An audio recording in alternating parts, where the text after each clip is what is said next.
Hello and welcome to episode 2 of LOC Into the Spotlight. I am Ben Bachrach, joined again by Andre, current commissioner of the league. And today we are joined by Justin Schaumberger, team captain season 1, as well as Cory, Cory Mayo, who also was a captain season 1. How are you guys doing? How's it feel to be here? Feels good. Good? Yeah. All right. Yeah, We're happy good. to have you. And yeah, there you go. They don't know. So today we're talking more about some captain-oriented questions and some what-if scenarios, mostly about season 1, but just in general, involving the LOC. As you can see, the logo is behind me. So jumping right in, the first question is, so you guys were both captains. Obviously, Andre was too, as well. And so what did it mean to you being a captain? Cory, you could start us off what it meant. So for me, what it meant to be a captain of the first inaugural season, it was pretty breathtaking, to put it into one word. I can imagine. It was something like I always thought about doing personally, but I never had like a group of friends where like I could do this with. And then I eventually met you guys, and then we all put this together, and then it became something a lot bigger than any of us could admit. Yes. It's my life. Yeah, Justin, How about you? What was it like being captain? Pretty insane. Like, to be one of the 4 people chosen to be a captain is just nuts. And then also just being able to play all the games, like, it exceeded all expectations I had going in. I thought we would play like 7 games maybe in one day, and then that's the league. But like, we actually we had like multiple times we were there playing on multiple occasions. Yeah, pretty impressive. Everyone was pretty dedicated that first season. Andre, it's one of the most proudest moments of my life.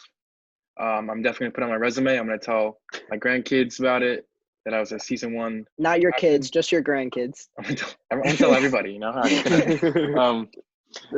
Just realistically speaking, like it was just pretty fun, and it was like a cool thing to have at the time. Yeah, I wasn't a captain in season 1, but I was season 2, and I definitely can say I enjoyed that as well. Mm-hmm.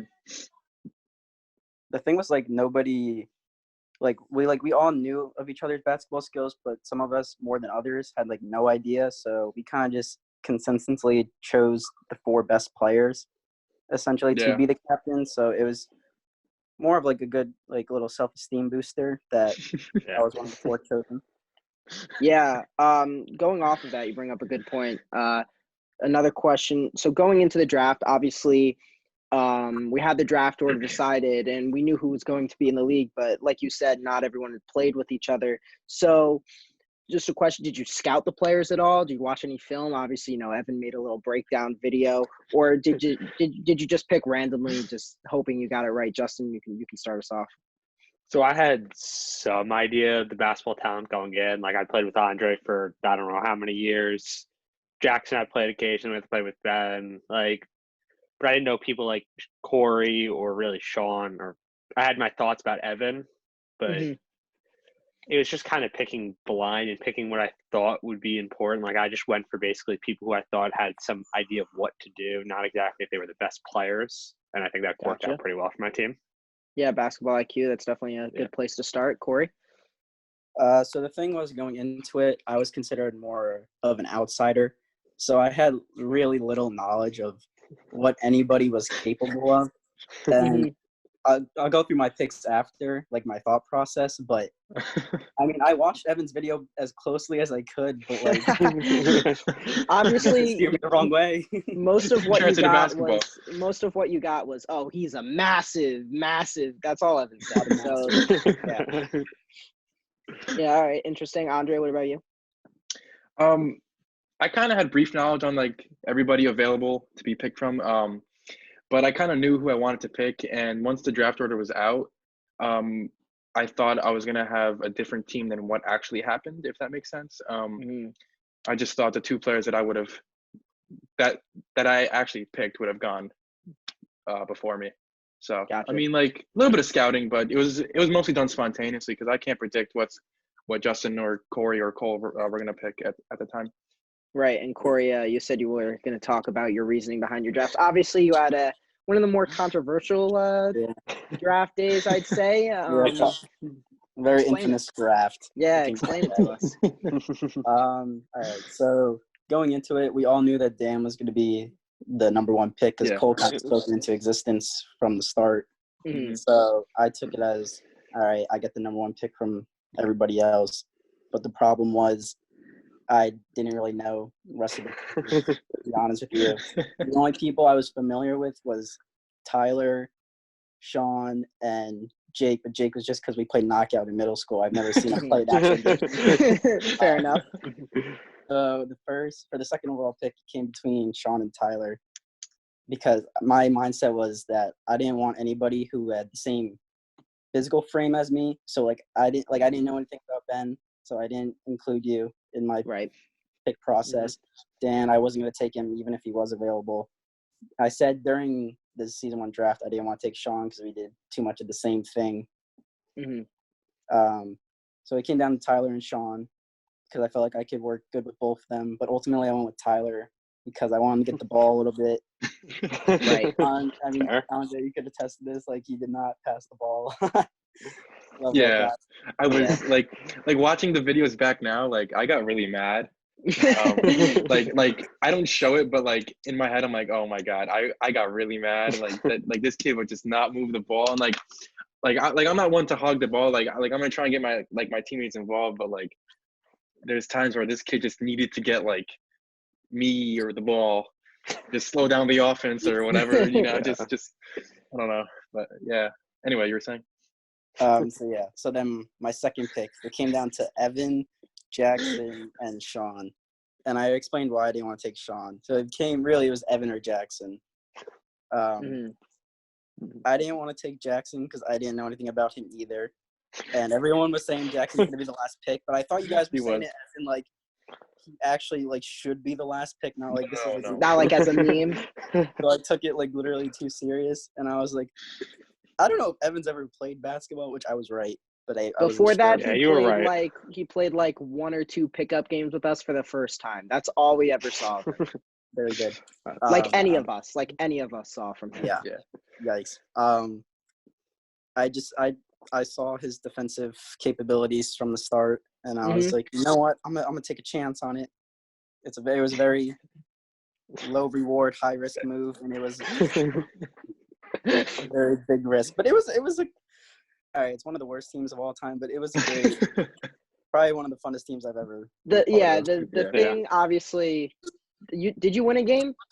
Yeah, they won the season series with the Bucks. Yeah. So 1 win, but I mean, countless entertaining plays. You had Evan's tit block. You had Evan just dancing during the game. Yeah. You guys definitely were one Tyler's of the more entertaining. Yeah, Tyler's block on me. Tyler had a great block on guard Ben. Yeah, you had one of the more entertaining teams that season. We'll give you that. We even had a hype video. Anybody That's else? true. You did have a true. playoff hype video. No one else did. So you were working off the court too. Cory mentioned it a little bit, but Justin, what was it like when Jackson fell to you at 8? Obviously, there was some controversy about whether or not it was legit him falling that far, but I'm curious to hear your thoughts about it. So originally, just so we can get it out there, the draft process did not fall favorably for me. We decided in the first round that me and Andre would have the 3rd and 4th pick. And then we did the percentages for the second round. We did a lottery. Yeah. Right. I got really Andre lucky. Like, I'll say this, that I got really chances. lucky with the 4th and 5th pick. It was low chances for that to happen. So, I mean, I started with bad picks, like third in the first round and last in the second round. But then I lucked out with Jackson. Like, I'd played with him a couple times. And no way I thought he was going to be as good as he was. No. But I would have taken him over. He honestly was – I thought about taking him with the 3rd pick. And I'm glad I didn't because we got a really, really good team in the Hornets, who I still think is the best team in the league. And probably the best team all time still. Some foreshadowing for maybe we'll get into that later. I think we're going to get into that later, yeah. Yeah, I was just really lucky getting – like, I didn't even have to pick him. He was on my team. And he was one of the best players. He wasn't an all-star, but he was like first or second in the league in rebounding.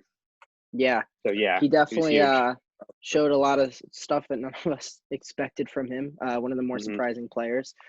Now, talking about season 1 overall, for you guys, if you could redo something about the whole season, draft, a game, decision made for the team, what do you guys think you would have changed? Andre, you want to start us off? More so not the draft, but more so like in-game scenarios. I feel like anybody can agree with this. Just watching yourself back and like thinking like, wow, you should have done this, you should have done that, or maybe taking a timeout, like just settled everything or something like that. But I feel like I was also really lazy on a lot of the plays because I didn't feel like playing much, and I was saving my energy for offense, and I didn't feel like guarding half the people that I was guarding. I would just kind of stand like 4 feet away from them and just hope to like my height would kind of do something. But and then also boxing out Jackson.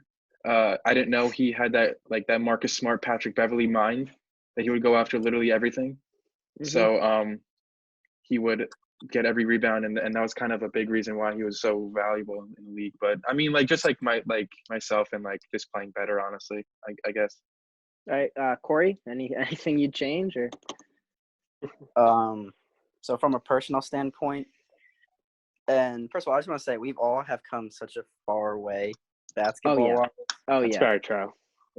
Like I'm trying to watch the season 1 games as we speak and binge watch it, and I would not use my left hand. Like it was just something I couldn't do. But now the whole Mayo fan became a thing season 2, and it's kind of become its own little brand on the side.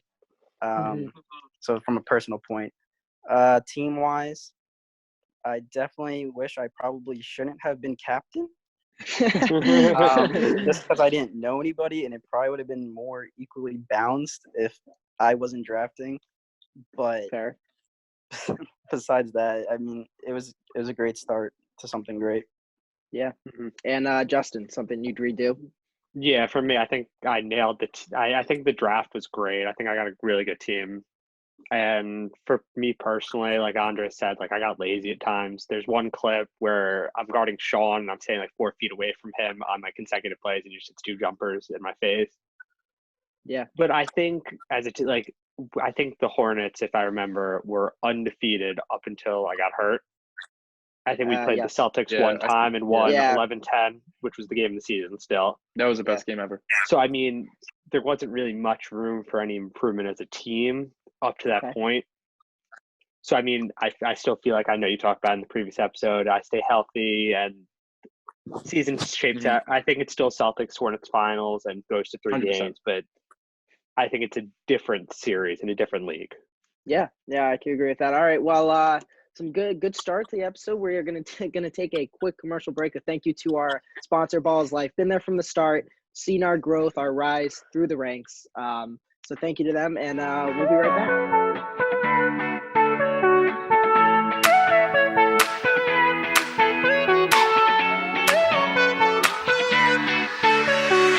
Welcome back. We are here with Justin Schaumberger, Cory Mayo, and Commissioner Andre Dabaghian. We're here talking mostly about season 1 and captain decisions, what you could redo. So moving on, this is something Justin was talking about before, but in a 3-game series, it's argued a lot, but who do you think would win, the season 1 Hornets or the season 2 Bulls? We'll start with someone not on either of those teams, and we'll go to Andre first to give his take. Honestly, I was thinking about the before, just looking back at both teams. You know, both teams are very talented. It was Justin, Jackson, Cory, the Hornets, and then Cory. Nope, it wasn't. It wasn't. Ben, Justin, Jackson, Hornets, and then Cory, Jackson, and Jake as the Bulls. Looking back at it now, like those are 2 solid teams. I feel like both those teams would have made the finals. And in a 3-game series, it's really tough to decide, because I don't remember how the season series went. I don't remember. One of you guys can probably tell me. Well, no, because we couldn't the play teams each other. never played. Also, never played. Jackson was on both teams, which is what makes it kind of hard to think about it. Well, Jackson would shut down Jackson. Right, Jackson would shut down Jackson. Hands down. Given. Yeah. But like honestly, I don't see anybody shutting down Justin either, because he's like I've known him since like 1st grade, and him and I like I know his tendencies, and like I know the way he plays, and I don't think like anybody can really stop him off the dribble drive and like stop him with the dribble move. So I think if this game or this series went to a 3-game series, I think the Hornets would win because they have a Justin Schaumberger. And the All other right, team's not. Cory, your thoughts on this? Obviously, you were on the Bulls in season 2. Yes. So let's see. How do I start this in the nicest way? The LOC is more of a team game than any individual. I still believe that no matter how much success Andre and Justin has had. It's Mhm. fair. But I think you could arguably say the Bulls were the most well-rounded team in terms of everyone getting the bread. Let's just call it. And I think the Bulls just had such a dominant run. I mean, you guys never got to see the games, but they were some of like the fastest recorded games we've ever done.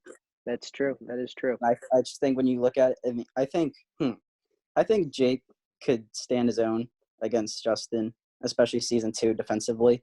And Jackson on Jackson. I mean, I'm going to take season 2 Jackson over season 1 Jackson. Ooh, Okay. it's a I don't know. hot That's tough. I mean, it's Season tough, 1 but Jackson season is 2, I'm younger. gonna He give is season 2 younger. Jackson the edge. Yeah. And I just think we have enough sharing the scoring abilities to match what Justin was able to bring. That's fair. Justin, your thoughts? So the way I think about it is these two teams are the top 2 teams in LOC history. I think we can all agree on that. And I do agree with what Cory said. The Bulls were the most well-rounded team because the way I think about it, there's like tiers of LOC players, and they had all those guys in the upper middle tier. They were most balanced.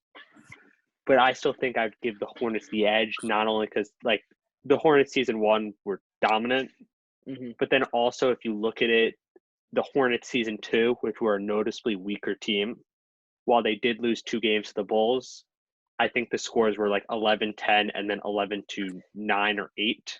Every game in season 2 was 11-10. It was ridiculous. Right. So I just feel like I don't think you can compare players really because I don't think that's how it works in basketball. You can't compare player be player. It's how the team gels. And I just think the Hornets would have had a slight edge, but I do think the game would go to – I think it would go to 3, and I think every game would be decided by 2 or less points. Yeah, it's interesting because it's not something we could ever play out considering Jackson was on both teams. I knew he was Still going to rooting say for that. Jackson. Oh, I yeah, knew yeah. he Rob, was stop. going to say that because I was looking through the season 1 box scores, and I was looking through Cavs versus Hornets games. The Cavs, arguably the worst team. No, not even arguably. The worst team in LOC history lost 1 game to the Hornets 11-10. With the season 1 did. Evan. That right, is true. but what was the score of the other game? Wait, was that with TJ or is that with? No. That was I think Justin, Jackson, and Ben. Because the other game, I think the other game was recall- like 11-3. Yeah, the other game I recall it being 10-1 and Evan shooting the basketball over the hoop. Yes, that is true. 11-4. But you guys were so efficient that we cannot keep up with you guys. Yeah. I think that's a good point, efficiency I was going to bring up. I feel like it comes down to whether me or Jackson, if we hit our shots in that series, I think that it could swing it a lot. But obviously, shoot like 12% from 3. So Yeah, the it Green Right, Knights but depends have a yellow light now. Yeah. But based on also how the Bulls were defending in season 2 against me, you would have a lot of open looks. So they were setting double teams on the catch. Yeah. And Dan and You know Evan Jackson were, would call a double team. Dan and Evan weren't the consistent outside shooters. Evan's now a consistent outside shooter in Somehow. reality. I wouldn't say Somehow. consistent. I don't know. That I wouldn't say form- consistent. More consistent than he was, Yes. dude. Yes. He's better, but he's not that consistent. spacing would have been huge. Speaking of that, talking about players that are different now, from season 1 to now, who do you think has come the farthest in terms of their talent and just overall playing? Justin, we can start with you. So I think like everyone has come a really, really long way. I think I'm gonna have to say 2 players specifically who I think come the longest way. Starting off first with Evan, I feel like obviously first season he was unplayable. Like he was basically an obstacle standing in the way. I think he scored like 1 point or something. I don't know. He was horrible. And now he's actually someone who, when we play pickup, like he's not the last pick. Yeah. In reality, he's a good defender. He still can't really dribble all that much, but he's a good defender. He's a 3-and-D guy. Yeah, Solid 3-and-D. that's a good way to put it, which is interesting because you look at him and you would not think 3-and-D. Nope. Corey, someone who's come the farthest way. So one person I will spotlight is actually going to be Ben. I think the first season Ben was like what was it, 6%, 8%? Yeah, it was bad. It was bad. We don't have to talk about it. He was the yellow light, not green light. But you could see from season 1 to season 2 to season 3 how far Ben has gone in terms of being more of a number one option, more of a focal point, more for people to be able to rely on him.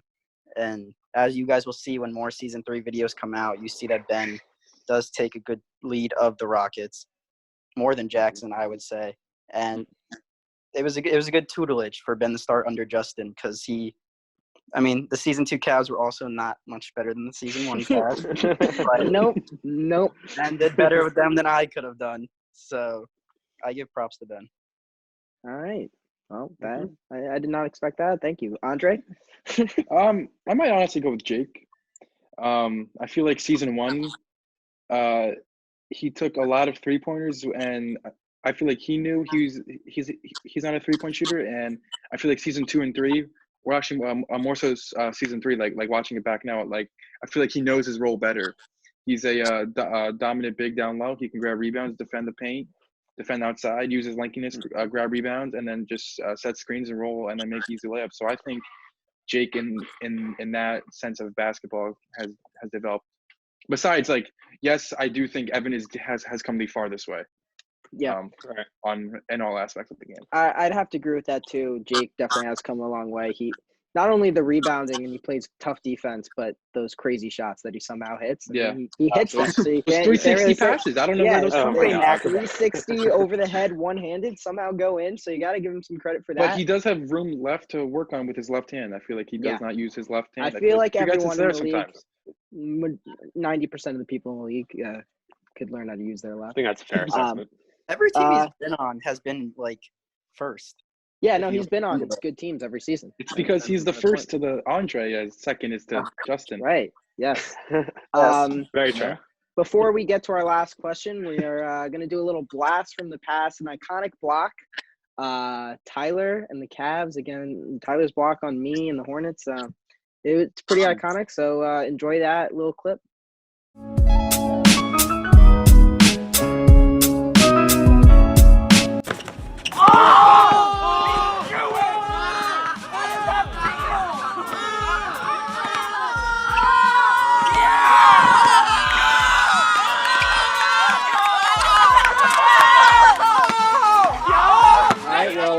That was a nice clip. I always like seeing myself get blocked by Tyler. So thank you for that. We're going to go to our last question. We talked about it last week, last episode, and it comes up a lot. In the finals of season 1, if both teams were healthy, who do you think takes the season 1 inaugural trophy? Corey, we can start with you. This is if he checks healthy too. Yeah, if both teams are completely healthy. Man. If both teams are healthy, I would take the Celtics in 2 games. In 2 games? Wow. 2 okay. games. Yes. Dang. I just think they were 2 more physically athletic than the Hornets can handle. And Jackson could get rebounds, but what I've seen is that Sean's been very athletic. And Sean was a lot stronger than Jackson and Jake back then. Yes. So he could rebound better if he wanted to. And Andre's 6'3". And Jake had his own rebounding abilities. I think just think the Celtics were just such a dominant team with those 3. We didn't get to see enough of them, but I think that could have been also one of the greatest LOC teams of all time. All right, fair enough. Andre, we heard from you last week, so we'll go to Justin first.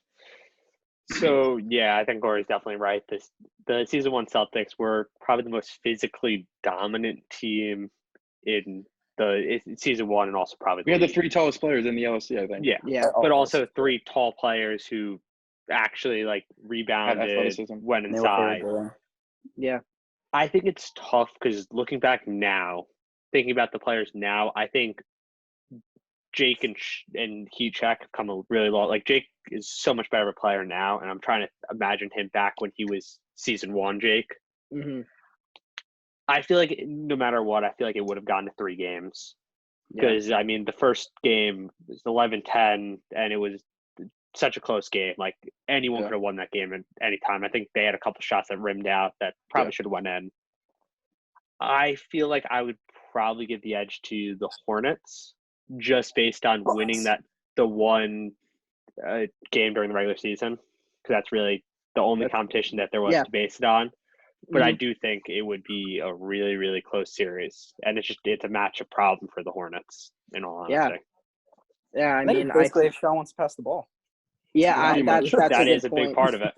If there's good ball movement for the Celtics, they have a great chance of winning. If Jackson and I are hitting our shots when Justin dishes to us, I think that makes a big difference too. But that was a great finals to have it be the first one, and it gives us these debates to have. Andre, any thoughts on it? Like Cory said, and I'm gonna have to disagree with Justin on this one. I did give the edge to the Celtics, but not in 2 games. I definitely think that we would have went to the full 3 games. And I just believe that if both teams were healthy and like knowing how the first game played out, because I called a timeout when it was 10-9 Hornets, or I believe. And you drew up that great play. I drew up a play, had no intentions of it actually working with Sean, and it actually worked. And then that's when I realized, oh my God, this is our game to win. So I feel like knowing that, I feel like I would have approached the game differently knowing Justin was there, and I also had Sean. I would have approached the game a lot differently with my matchup and having to guard Justin. But I do think, obviously, I'm not going to say that I'm going to lose, but I do think that I would have won. But it is up in the air. Like, I wonder, like, what would happen, like if that were the case, I do very much agree with you, though. I would definitely change the way I approach that game, because I think I had 100%. Jackson matched up against Jake, Ben against Sean, and then I was guarding you. I feel like I might have put Ben on you or something to just kind of chase you off the 3-point line and got myself a little closer to the rim for rebounding sake. Give me that. I didn't Give me that matchup all day. I'll take that all day. I'll shut you down. I'll shut you down. I just don't feel like Sean or Jake is a consistent enough outside shooter where I really need to guard them outside, so I can almost like shadow you to your side every time. Same way I've done in other games. In the first game that we played, I do remember telling Jake and Sean to switch off of Jackson, because I do think Jake was guarding Jackson and then Sean on Ben. And then towards the end of the game, I was like, Jake, I can't take this anymore. I need Sean to box out Jackson, because Jake was just not boxing out Jackson. Right. Like every time I looked, box out. Justin shot or whoever shot, like probably Jackson shot, and then he probably still got his own rebound. But I was like, Sean, like I need you to do that. And like the last, like it was too late when I said it. But like I think with that matchup, like Sean guarding Jackson, because Sean is much more physically stronger and than Jackson. And the thing is too, with this what if, that probably would have meant we'd have a game 2 Celtics Hornets with both teams fully healthy in the regular season. Gives more players a way to figure out how the other team plays. Could have schemed for that a little better. But anyways, great discussion, guys. Thanks for coming on. This was the second episode. Thank you, Justin, Cory, Andre as well. So stay tuned for more of this, more talking about the LOC and more games to be coming out hopefully in the future. So keep on the lookout for that. And thank you for watching.